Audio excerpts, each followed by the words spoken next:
প্রশ্ন হচ্ছে যে অনেকেই বলে ম্যাকডোনাল্ড, তারপর কেএফসি, এগুলার যে চিকেন বিফ এগুলা কি বিসমিল্লাহ বলে খেলে এগুলা হালাল হবে খাওয়ার জন্য মুসলিমদের, এটা কি ঠিক কিনা? ম্যাকডোনাল্ডস,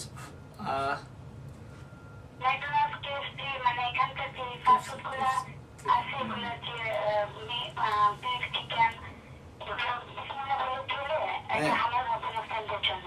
ওকে, ধন্যবাদ আপনাকে প্রশ্ন করার জন্য। একটু লাইনে থাকেন, আপনার জবাবটা সংক্ষেপে এখনই দেওয়া যাবে।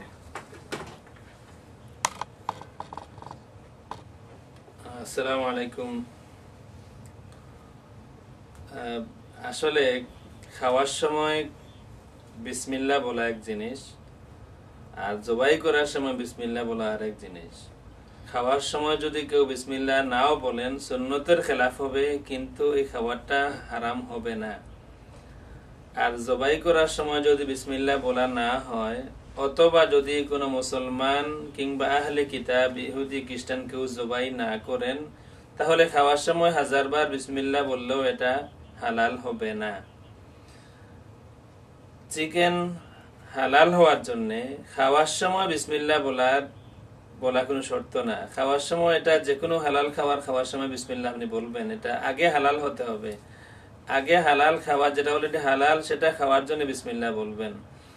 যা জবাই করা হয় নাই আল্লাহর নামে বিসমিল্লাহ বলে, অথবা যা আরেক অর্থে যদি মুসলমান, ইহুদি, খ্রিস্টান এমন কেউ জবাই না করে, মুসলমান, ইহুদি, খ্রিস্টান কেউ যদি ভুলবশত বিসমিল্লাহ নাও বলে তারপরেও জবাইটা হালাল হবে। আর বিসমিল্লাহ যদি বলে তাহলে তো হালাল হবেই। মুসলমান, ইহুদি, খ্রিস্টান ছাড়া অন্য কেউ যদি বিসমিল্লাহ বলে তারপরেও হালাল হবে না।